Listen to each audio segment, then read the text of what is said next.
dapat lang na hindi nyo katakutan yung demand letter. Okay? Ang dami pa rin kasing natatakot kapag nakaka-receive sila ng mga email o kaya mga papel na nanggagaling sa mga kartero, sa mga post office, pinapadala ng isang lending company dun sa tao na kliyente na hindi nakapagbayad ng utang. Kasi pagka dumarating sa kanila yung gano'n, akala nila may kaso na sila, akala nila kriminal na sila, akala nila mayroon na silang kasong estapa, akala nila mayroon ng nagpapakulong sa kanila. So unawain natin kung ano ba talaga yung mga demand letter at kung ano ba yung silbi ng demand letter para doon sa kliyente at sa lending company. Alright, magandang araw po sa inyo lahat. Muli, maraming salamat po sa patuloy na pagtangkilik at pagsuporta dito sa aking channel. At maglalambing lang po ako sa inyo na paki-follow po ang aking mga social media account. Ang Facebook, TikTok at itong aking YouTube channel. At kung sakasakali man, paki-like na rin po. Share nyo na para marami pa po mga OLA victims at mga nakagkaroon ng utang na may problema sa OLA. Mapanood na ng mga video ito. Tapos hit nyo na yung notification bell para updated po kayo sa mga videos na ginagawa natin dito about sa usapang OLA. So yun, bago ako magsimula na kung kayo man ay nanonood sa Facebook o sa TikTok, ang buong detalye po ng aking video ay mapapanood nyo po dito sa aking YouTube channel. Lumipat na lang po kayo sa aking channel. Dito po sa TikTok, ginagawa ko lang pong itong premiere para doon sa aking buong detalye at informasyon ng videos na ginagawa ko. So, lipat na po kayo ron. Maraming po salamat. Pasensya na po. So, yun nga. Tuloy natin, no? Meron kasi ako nabasa dito sa OLA Victims Community Group ng Facebook.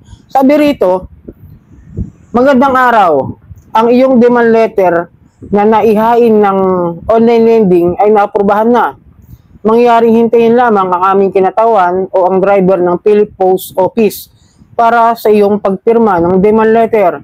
Kung hindi ka matatagpuan sa bahay, ay tutugon sila sa iyong pinagtatrabahuhan upang gumawa ng isang aksyon. At kung nais mo magbayad at nais mo kanselahin ko ang iyong demanda na Small Money Claim Act and GR number Lawful Breach of Contract Response for Us for Assistance regarding your account. So yun, no? Nakatanggap siya ng demand letter through email yung kliyente na hindi nakapagbayad. So, etong demand letter na itong sinasabi, no, I have experienced this. No? Ilang beses ako nakatanggap ng mga demand letter doon sa isang lending company na ngayon actually sarado na siya, no? Parang naniningil na lang siya. At napalitan na siya, kumbaga na lugi yata o something. Basta magpapalit yata siya, baka magpalit lang ng ibang company o sa ibang financing company.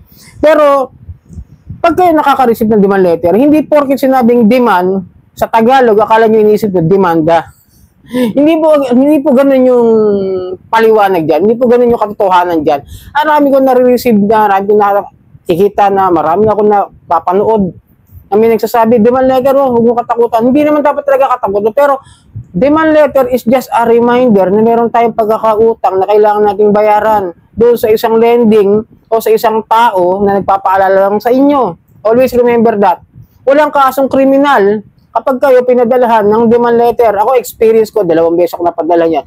Yung una, ako saan napunta yung unang demand letter ko doon sa lending company na yun. Pero yung pangalawa, may kasama sa collector agent, dala rin yung demand letter na binigay sa akin. Pero, doon sa pagkakabasa ko, doon sa demand letter, hindi katulad nito na merong binabanggit na Small Money Claim Act, tapos Lawful Breach of Contract. Wala akong nabasang gano'n sa demand letter ko. Ang tanging nakalagay doon sa demand letter na nabasa ko doon sa akin natanggap is just a reminder na meron akong outstanding balance na something na sa 9,000 plus o 10,000. Something like that, ha? Example lang yun. Hindi ko na masyado mahal yung utang ko. Tagal na kasi. And then by that time, walang nakalagay na kakasuhan ako ng estapa, walang nakalagay na breach of contract. Ang tanging nakalagay lamang po ay pinapaalala lang namin sa inyo na meron kayong outstanding balance at ito ay kailangan nyo bayaran sa loob ng 3 araw na matanggap ninyo ang sulat na ito. Makapag-coordinate lamang po kayo sa number na nakalagay dyan sa ibaba kung sino pwedeng kausapin at yung taong dapat kong kausapin para magkaroon kami ng settlement about my outstanding balance doon sa aking utang. Okay? Yun lang yun. Ngayon, kung sinasabi kasi ng iba na kapag ka nagkaroon ng demand letter, mag-hit na ba sa NBI yan? Magkakaroon ka na ba ng record sa police? Hindi po. Tandaan nyo, ang demand letter ay isa lamang po proseso ng paniningil at maaari lamang gamitin ng isang lending company para kung sakasakali magka-problema at di talaga nagbabayad yung kliyente, pwede siyang magsampa ng kasong small claims o civil case doon sa korte ng paniningil sa kanyang pagkakautang. Okay, yun lang po yun. Siyempre, hindi naman po agad-agad ganun yung due process ng paniningil ng utang. Kapag inakit mo sa korte, may bayad din yan, may proseso rin yan, may abala rin sa kanila. Paano kung maliit lang din yung halaga mo? Siyempre, makikipag-settle ka na lang sa paraan na kung ano yung gusto nyong mangyari. Kunyari, maliit lang utang mo, wala pang 10,000 kaya mo namang bayaran in settlement o in installment ulit. At makapag-usap lang kayo doon sa kolektor. Pero yung sinasabi yung papadala sa post office, papahatid daw sa driver, may sarili kayong yung papadala kayo, automatic papadala naman yan pagka naghulog kayo sa post office automatic naman papadala ng kartero yan, hindi na yung driver ng kinatawan ng Post Office. Kasi sinabi nyo yan sa email nyo, no? Yung kartero pupunta dyan para ihatid yung demand letter, pwede pa yun, no? Pero para kasi ini-intimidate nyo yung tao, no? Para tinatakot nyo pa rin yung tao na may inutusan kami na sa post office, parang nasabi nyo legal yung pagpapadala. Legal naman Pero please, huwag nyo dadaan sa parang ini-intimidate nyo yung utak ng tao. Paano stress na yung tao na yan, may problema pa sa buhay, inagayan nyo, di ba? Hindi siya makakapag-isip ng maayos. Tandaan nyo yung paniningil ng utang, ayusin nyo sa tamang proseso. Hindi may ganito klaseng na kakasuhan nyo na breach of contract. Ang breach of contract naman is pasok pa rin naman sa civil case yan Yung serbisyo na hindi na ibigay ng maayos, civil case pa rin naman yun. Yung mga ari-arian na hindi na pag-uusapan ng maayos, civil case pa rin naman po yun. Wala naman po pinag-uusapan. Maaari maging criminal case yung pagkakaroon ng hindi pagbabayad ng utang. Maliban na lang kung yung kliyente ninyo sa simula pa lang ay gumamit na ng mga peking informasyon, dokumento, ID. Diba? Nagpanggap. Ginamit yung pangalan ng kaibigan niya, tapos nag-picture siya, ginamit niya yung ID ng kaibigan niya, di ba?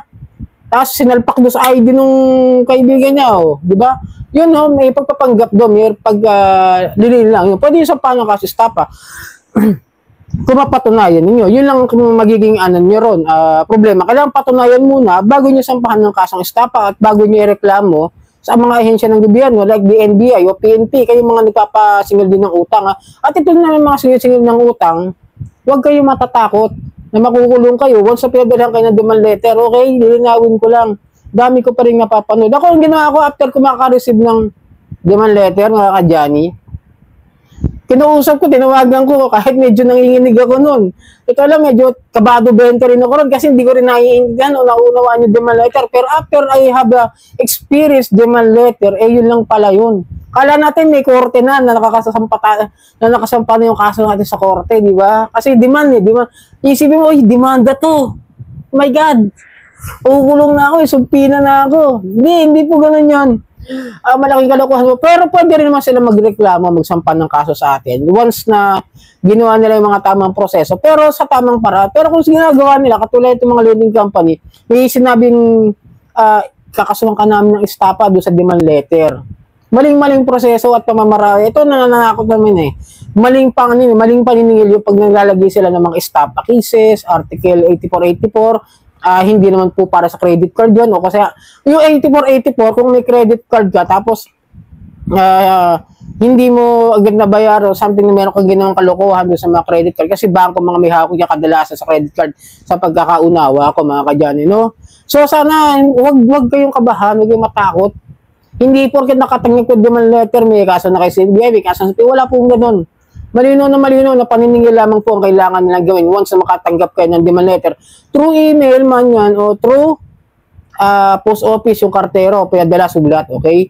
Yung lending company, kailangan naka-indicate din puro yung lending company. Hindi katulad nito, isang online lending company na nagpapadala ng demand letter, hindi sinabi kung ano, illegal na po yun, pangit na po yun, hindi na po yun legit. Yun pa lang, pagka hindi binabagay kung anong company siya, hindi totoo yun, okay? So yun, sana nakatulong ang video ito at maglalambing lang po muna ako sa inyo na pakifollow po ang aking mga social media account, ang Facebook, TikTok at itong aking YouTube channel. Maraming pong salamat at hanggang sa muli.